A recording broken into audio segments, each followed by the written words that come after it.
Hey guys, this is Nate with the Kingdom Geeks podcast. I just want to make this disclaimer to clarify a few things before we jump into this episode covering Spider-Man's origin story here on Kingdom Geeks. So, just for clarification, by the time that this episode is released, so me and my friends Nathan and Jared have actually been recording episodes for this podcast ever since the summer of 2025. So because of that, and that clarifies, just to clarify some things, this episode that you're listening to is not the first episode we recorded after our introductory episode. We had actually recorded some other episodes before then. So that gives some clarification because Nathan makes a joke late in this episode based off of the fact that we had recorded a Superman episode. So if you listen to this episode and you say, wait, there's a Superman episode, just know at the time of releasing this episode, we haven't released the Superman episode yet. We have recorded it before that, but just know that the Superman episode is coming. But I just wanted to clarify that so that way no one gets confused but they're like, oh, wait a minute, hold on. They did a Superman episode? Why is there no Superman episode? But don't worry, there will be a Superman episode coming out where we cover actually the characteristics that are Christ-like about good portrayals of Superman in movies. So yeah, that'll just be tuned for that episode coming out soon on the Kingdom Geeks podcast. I don't know when exactly that episode will be coming out. I think maybe sometime in February, but just be aware. I could be wrong, just be aware of that. The second thing also is at the time of recording this episode, at the time we recorded this episode, we were thinking about having a Patreon, and there's even a joke made in this episode where it's like, if you're listening to this, you're paying for this. First of all, just for clarification, we don't have a Patreon right now. We recognized after recording that episode at some point, there's just like, you know what, we should build the following first before we even think about having a Patreon. So just know we don't have a Patreon. Right now, we're just still trying to build a following because we're a small podcast. So just know we don't have a Patreon just yet. We may in the future, but it just depends on how big the podcast gets. So yeah, just wanted to let people know that there's that joke in there. So just want to let people know that. Another thing as well, in this episode, my audio is not that good, at least on my end. Jared and Nathan's audio is good, but my audio is not good at this point because at this point, I didn't have a good podcast mic. I had a gaming headset and the audio sucked. The audio was just flat out awful on my end of things. So yeah, just know that my audio is pretty trash. So just bear with me. Hopefully you can still hear the episode and the points I make and stuff like that. So yeah, I just wanted to clarify that just be warned, my audio sucks. And the final thing I wanted to clarify is this. So in this episode, one of the things we talk about is how we as Christians are not to take revenge upon people, but instead when we're hurt, we're supposed to forgive people. And that is true. That is what Christ calls us to do, is to forgive people who have wronged us and who have hurted us. Now, I wanted to clarify something really quick. One of the things that I mentioned is that the Bible mentions vengeance is mine, declares the Lord. Now, what that means, and I kind of clarified in this episode, but I want to clarify it a bit more. What that means ultimately is that if someone has hurt you and they haven't repented, God ultimately is the final judge, so he'll get the final say. And so when we've been hurt by people, he'll get the final say in the end, but that doesn't mean that we as Christians should take revenge. In fact, that means we should, as Christians, shouldn't want revenge on people. Our posture should be, if someone has wronged us, our posture should be one of forgiveness and love. Jesus says in Matthew 5, verses 43 through 44, you have heard that it was said, you shall love your neighbor and hate your enemy. But I say to you, love your enemies and pray for those who persecute you. If someone has wronged you, your job as a Christian is not to want revenge and to not take revenge. Your job is to forgive them and love them with the love that Christ showed us, and to forgive them as Christ has forgiven us. So when the Bible says, vengeance is mine, declares the Lord, it's not meaning that we as Christians should want revenge on people who have wronged us. In fact, that's the opposite. And what that means is ultimately when wrong has been done, God will have the final say. But that doesn't mean that we as Christians should want revenge. It does not mean that we as Christians should take revenge. What it means is that we as Christians should forgive those who have wronged us. In fact, my argument is after someone has wronged us, what we should do is to actually pray for them, to pray that they come to know Jesus, forgive them, love them, bless them, speak blessing upon them, walk in the opposite spirit, if you will. And I know this may be hard for some people to hear, especially if people have been deeply hurt and wounded by someone, whether it's someone who had a physically abusive parent growing up, or they just had a really bad breakup and things like that. I get it. I know this is a very hard subject to hear. I get it. I've been in places before where I have been angry, where I've been hurt by people. And the truth is, when I've done things out of bitterness and anger and hurt, all it did in the end was hurt my relationship with God. It created me into a really different person than who God intended for me to be. And so when we don't forgive people when they have wronged us, it turns us into someone who is not who God wants us to be. God intends us to be holy, beautiful children of Him who love Him and care about Him. And so I wanted to give that caveat because some people may look at that verse and think, oh, what that means is that I should pray for God's justice to be done on those who have wronged me. The answer is no. My argument is when people have wronged us, our posture should be the posture that Jesus had on the cross when He was being crucified. And that posture is, Father, forgive them, for they know not what they are doing. So I just wanted to clarify that really quick, and I did cover that in the episode. It's just I like to give that clarification really quick because some people can take a verse like that and take it out of context to mean something different than the posture that God wants us to have. But anyways, I hope you guys enjoy this episode of the Kingdom Geeks podcast as we cover the origin story of Spider-Man. And yeah, be sure to, if you like the episode, be sure to give us a follow on Spotify. If you can, leave a comment. If you're able to, leave a comment. And yeah, I hope you guys enjoyed this episode of Kingdom Geeks.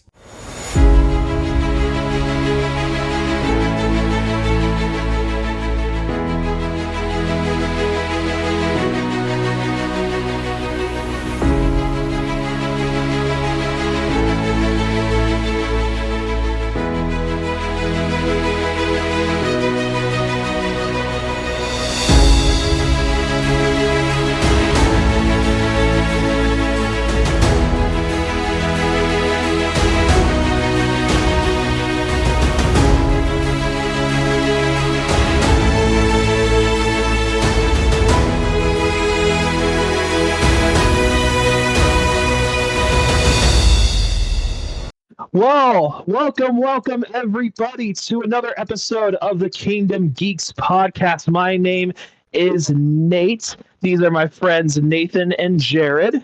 Hello. And today we're going to be bringing to you guys another exciting episode of the Kingdom Geeks podcast where we take a look at stories, art, entertainment, and show how when done right, it can actually point people to Jesus. Nathan, Jared, how are you guys doing today? And how are you guys feeling about this podcast episode? Good. Yesterday was my birthday.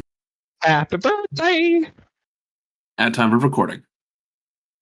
yeah, don't send them messages about happy birthday like whenever we send this out. No, this is going to come out like a year afterwards. Yes, probably. I don't know about a year, but maybe months. I was thinking about that about the Superman episodes. Like, it's probably still in theaters. Like, no, it's not. That's true. Yeah, maybe we could put a disclaimer or something. But anyways, how are you doing, Nathan? Good. That's about it. Awesome. Sweet. Jared, how are you doing today? I am doing great. I'm ready to talk about the subject Spider-Man, but I'll let you introduce that. Sweet. Cool. Well, it's great to have you guys here on the podcast, and it's great for you guys to be tuning into another episode of the Kingdom Geeks podcast. For those of you who don't know, this is a show where we take a look at movies, TV shows, video games, comic books, basically anything nerdy, and actually find where is the kingdom of God actually hidden in these stories. We believe that good storytelling, when it reflects good morality, actually can point people to Jesus. And today on this episode, we're going to be taking a look at one of my favorite superheroes, actually might be my personal favorite superhero, and that is the character of Spider-Man. Spider-Man is one of my personal favorite characters of all time in terms of comic books, storytelling. He's been portrayed in tons of different media, from TV shows, movies, video games, just a lot of different forms of art and entertainment. And when you look at Spider-Man as a character, there's a lot within him as a character that I believe reflects Christ-like character and who he is as a person, and the things that he goes through in his storylines, even in the comics. And today we're going to be specifically focusing on a specific storyline out of the comic book lines of Spider-Man, especially when he was first introduced in the comic books. For those of you who don't know, Spider-Man first showed up on the scene in a comic book series called Amazing Fantasy. And in this comic book storyline, it was the origin of how Peter Parker became the superhero known as Spider-Man. And there's a lot in the story that I'm sure you guys are really familiar with, because it's been portrayed to almost to death in a lot of different adaptations of the character of Spider-Man, from movies to TV shows to what have you, about how Peter Parker gets powers and ultimately becomes Spider-Man. But today we're going to be taking a look at that story and ultimately find out, hey, where are lessons that we can find out about the story that can ultimately point us to Jesus in the end, even if I didn't realize it when I learned about the origin story of Spider-Man. So that's what we're going to be taking a look at today, specifically focusing in the Amazing Fantasy issue where Spider-Man is introduced. And my hope for you guys today on this podcast is this: as we talk together and talk about the different things that we see in the origin story of Spider-Man and even the character of Spider-Man itself, my hope for you is that you guys can actually take a look at the character of Spider-Man and see, okay, how can I relate to this character known as Peter Parker? And ultimately, how can I know that this character and what he's going through is a similar thing that I may be going through in my life? And how can that ultimately, even when I didn't think about it, point me to Jesus? So that's my hope for you guys today. So without further ado, let's go ahead and jump on in. So the story of the origin story of Spider-Man begins with a character known as Peter Parker. Peter Parker is your average everyday nerd. He gets bullied by bullies at school. He likes science, and he's basically the person that is your stereotypical nerd and stereotypical dork in school. However, he's also loved by two people named Ben Parker and May Parker. These people are his Uncle Ben and his Aunt May, and they are the people that care about Peter a lot in this world. So even though Peter is rejected by society because of being a nerd, his aunt and uncle still love him and care about him very, very much. And to me, I was thinking about this because I recently rewatched the first Sam Raimi Spider-Man film. Very, very good movie. Excellent movie. Yes. Very, very good. And we're going to cover those movies in other episodes of the podcast. But I never realized how much Uncle Ben and Aunt May play a huge role in developing who Peter is as a person until realizing this. And even thinking back to the origin story of Spider-Man, we look at the characters like Uncle Ben and Aunt May, and we can think about people who loved us even when we were rejected and outcast by people that we wanted to be friends with. Uncle Ben and Aunt May loved Peter when no one else did.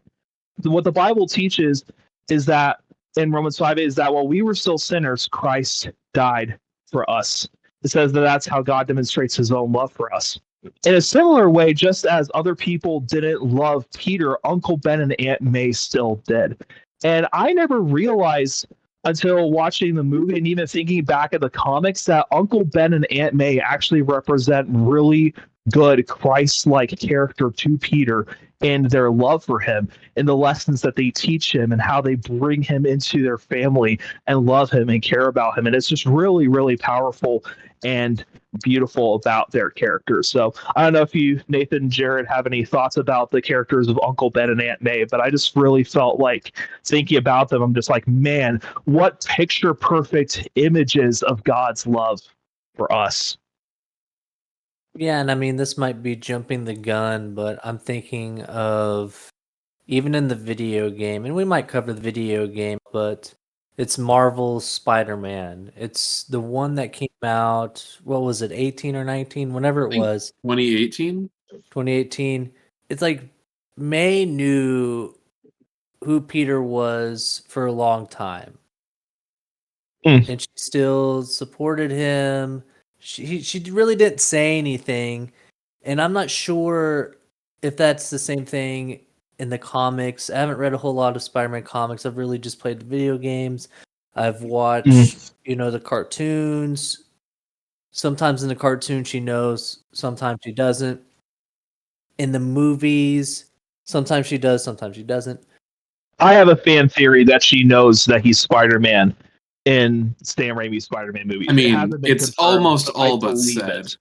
Yeah, there's literally a scene in Spider-Man 2. Anyways, I'll get to that movie in a sec and later on, but continue, Jared. She sees him and supports him as Spider-Man without her saying, like, I know. Mm-hmm. And then I know we'll probably cover like the great responsibility. With great power comes great responsibility, which I have more on that later. But I really feel like that's like the quote for Spider-Man, which I know you'll probably cover it in a little bit. But that's the only thoughts I have about Aunt May and why am I blanking on his name? Uncle Ben. Uncle Ben. Gosh, The rice guy. I don't know why I was yeah. Yes, Uncle Ben the Rice Man. Nathan, is there anything you want to add? I mean, not much other than just like kind of reiterating what we already talked about with just I'd say specifically in the ones I'm most familiar with, the movies, that Aunt May and Uncle Ben portray very Christ-centered role models for Peter. Very kind, very loving, but also firm. Being able to lead and guide Peter on the right path. Like Peter, like as you see in the films, Peter could go down some very dark paths without the guidance of Uncle Ben, both at the moment and posthumously, and his Aunt May. I think it just goes to show the importance of the fatherly and motherly role that they hold in a healthy walk. If you don't have that of your own physical parents, it's important that you find somebody who can fill that role. Yeah, no, I think that's really good. I think those are all really good points. Yeah, to me, like Uncle Ben and Aunt May are really, really good examples of how influential people who are wise and who can be role models to us can play in our own, not only walk with Jesus, but also in our personal lives, like in our relationship with God and our relationships with one another. There's a lot of things that good role models can do in our lives. And I feel like Uncle Ben and Aunt May are really good, picture perfect examples of people who have wisdom and love and care for Peter. So anyways, that's just a little tidbit about that. That actually wasn't planned in my outline. It's just something I'm really fired up about just after realizing this weekend is just how much Christ-like love Uncle Ben and Aunt May have for Peter. So anyways, going back to the story of Peter Parker becoming Spider-Man, Peter Parker is really bitter towards the people that are bullying him. In fact, there's a line in the comic where Peter is like, I'll show them one day. So all this torment that he's suffering at the hand of the people who are bullying him allows him to create this bitterness in his heart and his anger towards people who have hurt him and who have really done mean things to him. It builds up this bitterness within his heart. And ultimately, this story shows the danger of that bitterness and how it can create us into people that are not people of love and justice, but end up turning to people of selfishness and pride because of that. But anyways, as we go throughout the story, Peter goes to a science, I can't exactly remember if it's a convention or a fair, and there is this spider there that is a radioactive spider, and it bites Peter on the hand. As a result of the spider biting Peter and being a radioactive spider, Peter Parker then realizes that he now has powers that are the same as a spider. He can do things like crawl walls. He has spider sense. He has spider strength. All these different abilities that he now has that are the same as a spider because he was bitten by a radioactive spider. And Peter realizes that he has this great gift. And what does Peter decide to ultimately do with that gift? Well, because Peter has been in an environment where there was bitterness and anger built up from people doubting him, he now wants to use his talents ultimately to become powerful and to glorify himself. And a lot of times when we've in our own personal walk and journey have been hurt by other people, a lot of times it builds up this bitterness and this anger and this resentment within us. And that can, while sometimes we can feel justified in our bitterness, that ultimately can lead to selfishness. Oftentimes, when people harbor things in their heart that are sinful and that are wrong, I believe sometimes it can ultimately lead to making other choices that are sinful and that are wrong in the future. And this is eventually the path that Peter Parker goes on later on in the story. But a lot of times I've been thinking about in my own personal relationship, and I realize that there have been things that people have said to me that have hurt me, that have made me bitter, that have made me angry. And I realize the danger of that is that becoming bitter towards people who have hurt me is oftentimes like drinking poison and expecting the other person to be harmed. And that's not a good thing. In fact, if anything, it only makes the situation worse for us when we become bitter and we become angry towards other people. I don't know if you guys have anything you want to comment on that. Yeah, give me a minute. I'm looking something up. Good. I'm trying to get the exact reference. Sorry. Very good. Is it Bonesaw and his exact lines of dialogue? No, it is not. Bonesaw is ready. Hey! It doesn't help because I normally do voice to text to like look stuff up quicker. You're going nowhere. If you're hearing this, congratulations. Exactly. You're paying for this. You're Thank paying. We got you this for 3 minutes. right now. 3 minutes. We've got you for 3 minutes. But yes, Nate, whenever I just think of some of the things you just said, feelings of anger, and there's nothing wrong with anger, but what you do with it. Mm-hmm. I know in Ephesians 4:26 through 27, it talks about being angry and not sinning. Mm-hmm. And so it's okay to have these feelings, like God gave us these feelings because they're supposed to tell us how we are. But they don't control us. They're not supposed to control us. For example, if you were to see someone like Peter Parker picked on, thrown in the garbage, spit on, beat up, that should make you angry. Mm-hmm. But you shouldn't pull a gun out and kill that bully. Yes. Mm-hmm. That's just an example. God gave us these feelings to feel. We should stop that bully from picking on Peter Parker, but not sin while stopping him. Yeah, that's really good, Jared. Thank you. No, you're right. God did give us. The truth is, like, anger is a normal feeling. And actually, we see examples in the Bible where God does get angry at injustice in the world. But the truth is, we're not called to hold on to anger and bitterness. We're actually called to forgive. And Jesus even talks about in the Sermon on the Mount, specifically in Matthew chapter 6, it talks about how if you don't forgive others who sin against you, your sins won't be forgiven. To follow Jesus means to live a life of not only repentance and following him, but also forgiving those who have wronged you. And so that's our proper response we need to have whenever we've been wronged in life. Obviously, we should stand up for justice and should stand up for what's right. but also at the same time, we need to learn to forgive those who have wronged us. And the journey that we're about to continue to go on with the character of Spider-Man in the story is ultimately not a story of him in this moment not forgiving the people who wronged him, but instead letting the bitterness and anger control him and ultimately lead to something else. So continuing on in the story, Peter Parker decides to use his powers to basically become a figure that is really powerful and really like almost viewed as an icon. So he enters into a wrestling match and he dominates because he has spider powers. And so he uses that to win the wrestling match.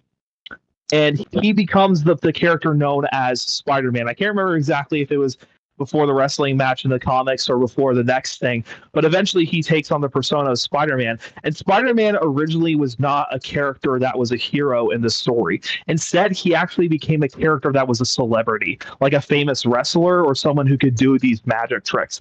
After he dominates in the wrestling match, he then is asked to appear on the Ed Sullivan Show in the comics, and he's basically used as almost like a circus act, this man who has these amazing powers and does these amazing things. And he feels this gratification about it because he's feeling like he has these feelings that he's been wanted of being seen and noticed by people because he has these amazing powers. While he was rejected by a lot of people and bullied by a lot of people, he's now getting praise because of the fact that he has these amazing powers. Well, anyways, something happens, and Peter Parker, this time Spider-Man, lets his selfishness get the better of him. He becomes really selfish and really prideful. And the Bible warns against having selfishness and pride be in your heart. Philippians 2:3 says, "Do nothing from selfishness or empty conceit, but with humility of mind regard one another as more important than yourselves." In the story, we find that Peter's selfishness has taken the better of him because he views himself as a celebrity, which he has now become, and he's given into his selfishness and his pride. Anyways, later on in the story, someone robs, I think it's the Ed Sullivan Show, and Spider-Man, instead of stopping him, basically is like, I have other things to worry about because he's a big shot. And so the guy who is a criminal gets away with the money. Peter Parker goes home and he's full of himself, finally thinks he got what he wanted by getting all this fame and all this recognition from people. But then he realizes something, that his selfishness and his ego got the best of him and led to really drastic consequences. Peter Parker in the story goes home and finds out that his uncle Ben was murdered.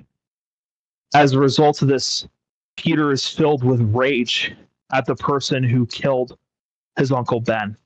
And so he puts on the persona of Spider-Man and decides to use his spider powers to track down the person who murdered his uncle. And he's filled with rage, and he's filled with anger, and he's filled with revenge, and wants to get revenge on the person who killed his uncle. Which, by the way, all of these feelings are very valid and real feelings, because the man who was a father figure to him was taken and was murdered.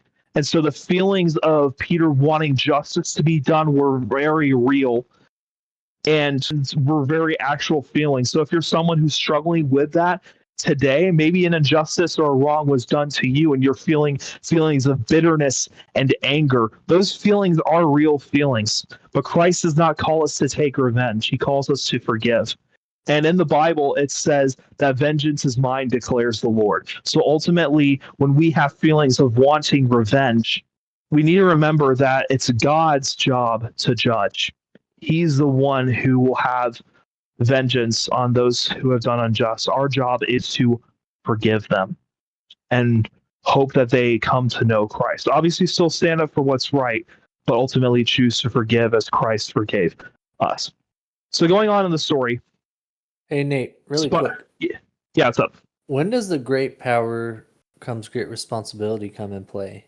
It'll come in actually at the end of the comic. So Uncle Ben actually never says really? it in the first He issue. never Oh, does. wow. No, he Wow, never I didn't know does. that. Yeah, so that actually comes in at the end of the storyline in the comics. That was a line that Uncle Ben said in the movie, which I actually think was very fitting. I think it was a really good storytelling choice in the first Sam Raimi movie to have him be the one to say, with great power comes great responsibility. But in the original comic, he doesn't say it. So, Okay, yeah. well, that's the things you know. Yeah. No, it's certainly surprising because like that quote is so like tied to Uncle Ben because of the first Sam Raimi movie, which rightfully so. I actually think it was a really good storytelling choice to have Uncle Ben be the one to say it. So That's kind of just become canon for everything going forward. That's true. pretty much, Except for the new movie. yeah. So, anyways, No, that's it still came from answer Uncle your Ben, question. just not his Uncle Ben. Wait, what? Never mind. I'm not going to get into the. This is unimportant. Moving on. Anyways, We'll talk so about yeah. it during Tom Holland whenever we cover his movies, okay? All right, sounds good. Spider-Man tracks down the guy who killed Uncle Ben, and he finds out that the person who killed Uncle Ben was the criminal that he didn't stop. He realized that because of his selfishness and his ego, that they got the best of him. He didn't stop the man who murdered his uncle. And he realizes the fault that he is at because the fact that his selfishness got the best of him. His uncle Ben was murdered. And a lot of times in our lives, I know for me, I tend to be, just being honest, a very selfish person. And I can think about myself a lot of times before other people. And so I think ultimately a lesson we can learn from this story is actually when we dive into our selfishness, that causes harm to other people. And it may not be as something as tragic as a murder. But for example, if you're someone who's in a relationship with somebody and you decide to seek out your own interests instead of the interests of the person you're in a relationship with, that can do harm in your relationship. The other person will feel unloved, unvalued, and unseen. And it's also similar in our friendships. If all we do is just centered around us, that can make other people feel unloved. And so this story is actually a beautiful reminder of the dangers of using your talents for selfish gain instead of using it to stop evil and to do good. And ultimately in this story it's a much more extreme version of that because Uncle Ben is murdered. But like thinking in your own life, like what are times in my life where my selfishness has gotten the best of me and it's done more harm than good in relationships with people I'm with, whether that's romantic relationships, friendships, family relationships, things like that. I don't know if there's anything you guys want to comment to that. Yeah, the Bible, it talks about putting others' interests before yours. And whenever you do that, and whenever you make it about Jesus, God, in a sense, makes it about you. Like, if you seek the kingdom, then all these things are added to you. That's from the Bible. Like, if you're just seeking God first, if you're putting Him first, if you're putting others first, God's going to bless you. I just think, yeah, it's very important for us to really just think of others, to help others out whenever we can. And if everyone's thinking that way, like if I'm always thinking of how can I bless Nate, how can I bless Nathan? And if they're doing the same thing with me, like, oh, how can I bless, all that stuff, then it's instance we're just all taking care of each other. We're all blessing each other. We're all helping each other out. And it's not like you break yourself doing that, because I think the Bible is against that. It talks about, loving your neighbor as yourself. You got to know how to love yourself in order to love others. That's what it's calling. You got to love yourself like you're others. I have to love myself how I'm loving Nate, how I'm loving Nathan. Yeah. Nathan, is there anything you wanted to add to what Jared said? I think Jared kind of covered it. Cool. So this, unfortunately, is how the origin story ends. And the first comic book actually ends in this tragic way of Peter realizing that the man who murdered Uncle Ben was the criminal he didn't stop because of his selfishness. And so this origin story actually ends in a very tragic way. But at the end of the comic book, you know how like when you're reading a comic, there's not like lines of dialogue, but there's almost like narration, like in like a box and stuff. The final line of the comic book talks about how Peter learned the lesson that with great power comes great responsibility. And so that's where the famous line came from.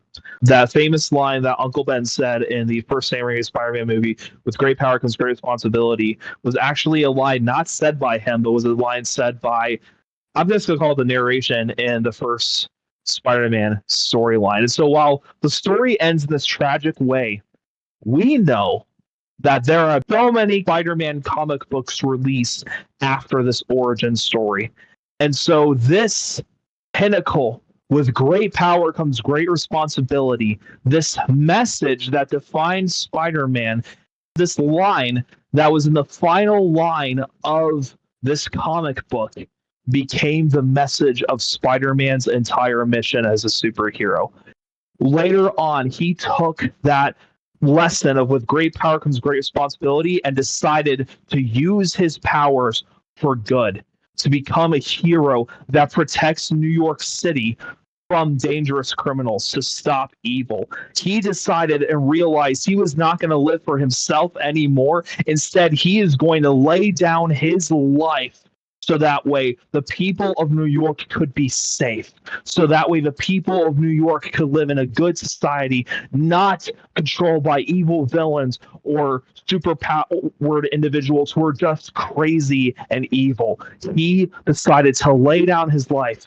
Instead of using his powers to glorify himself, he instead is using his powers to lay down his life to be a hero that protects the city of New York. And the Bible actually talks about sacrificial love. In John 15:13, it says, greater love has no one than this, that one lay down his life for his friends. This is Jesus talking to his disciples. This is the model that Jesus gives to us as Christians, is that we are to be sacrificially loving each other and laying down our lives for one another. And Spider-Man, the character of Spider-Man, exemplifies this super, super well. Peter Parker, this person who was so bitter and so angry because so many people had hurt him, was trying to use powers to glorify himself, but then realized the danger of that and decided to take up and become a superhero and to use his powers to lay down his life for the good of the people of New York City.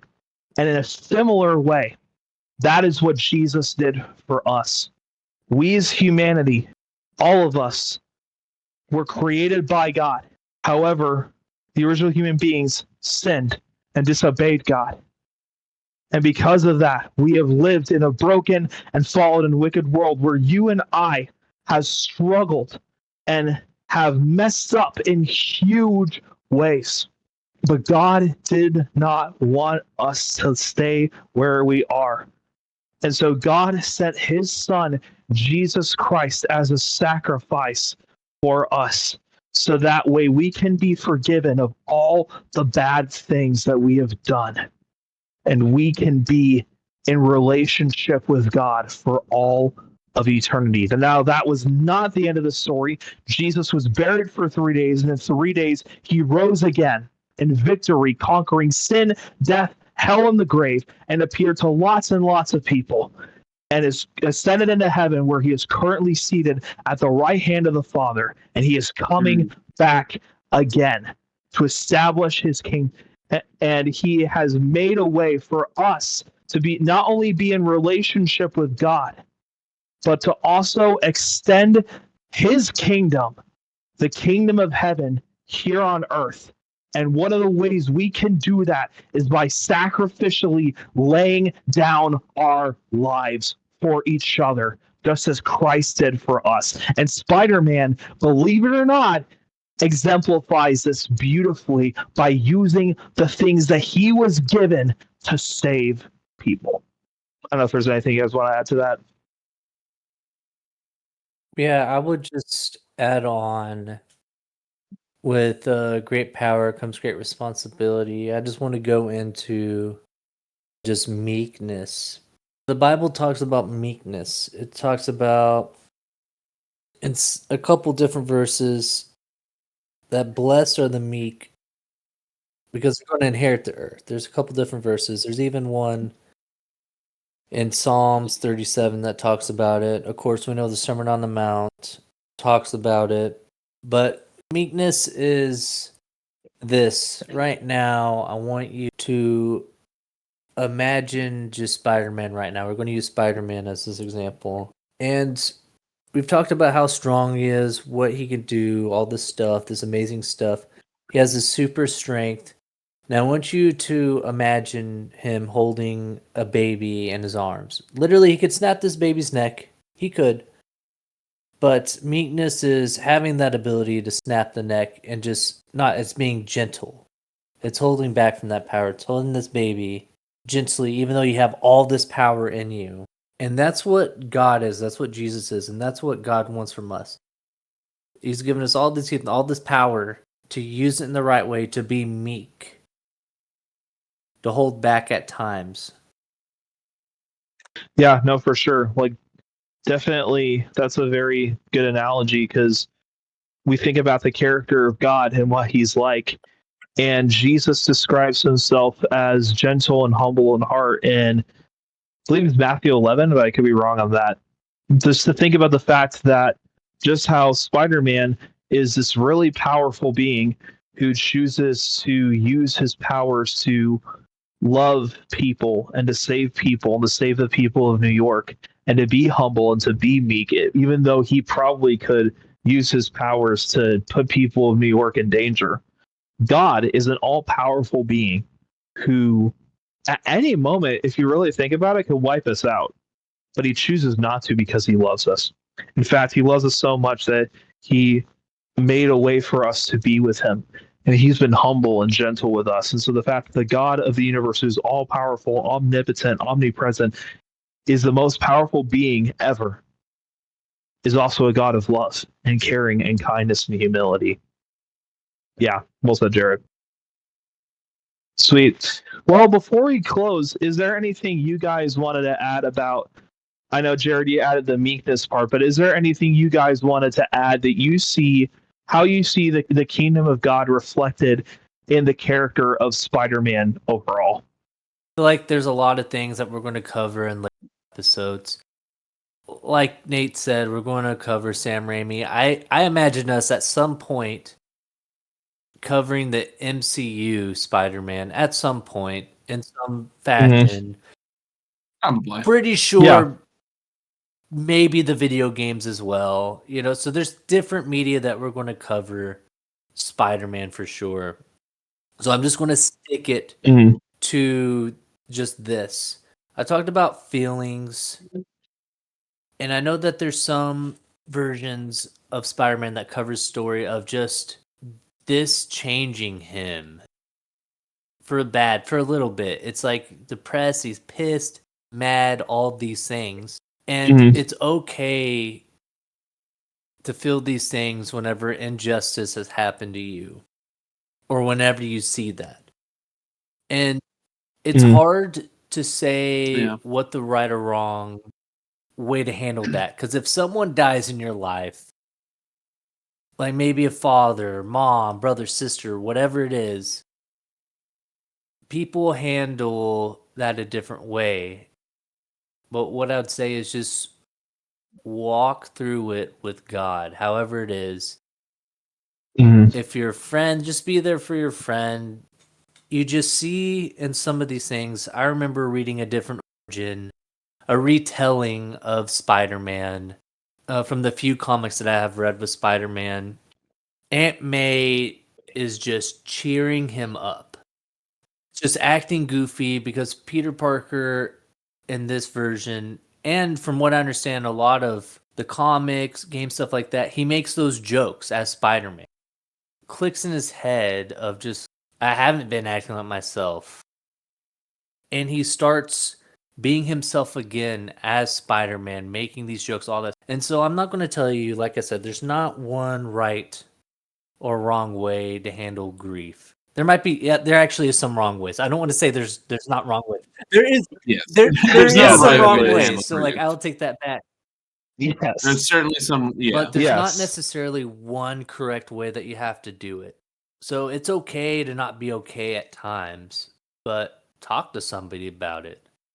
You know, Peter had at least Aunt May, and at times he has Mary Jane too, to just say, this is what's wrong. At least talk about it with someone you trust and just go with it. Go through it with them.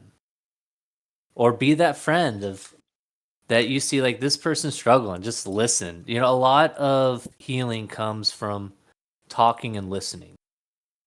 I would add the excellent thing about Spider-Man and like a reflection of Christ-like character and, well, I guess just a reflection of Christ-like character, power and humility. Mhm. It's when he's confronted with things, he always chooses, I mean, other than, just being quippy and whatnot. Mhm. When he's confronted by, actually, I don't know where I'm going with this. Oh, it's okay. Yeah. I began talking. I was like, I don't have a thought formulated. Happens. All right, I'm not going to ramble. We can move on. Spider-Man, good. Thumbs up. Spider-Man, Big very fan. good. Yes, very, very good. To say, if it is a woman you're calling, you can say to her, you are a good woman. I am a good man. Yeah. Cool. Awesome. Well, thank you guys so much for listening to this episode of the Kingdom Geeks podcast. If you like this episode, be sure to give us a follow on Spotify, iTunes, wherever this podcast is available. We hope you guys can continue to join on us in this journey of looking through some of the greatest fictional stories of all time, looking at what makes them actively exhibit good morality, and actually look at when a story is done well and has good morality and teaches us good lessons. In the end, it actually can point us to Jesus. I'm Nate. These are my friends Nathan and Jared. This has been the Kingdom Geeks podcast, and we'll see you guys later. Bye. Bye. Bye.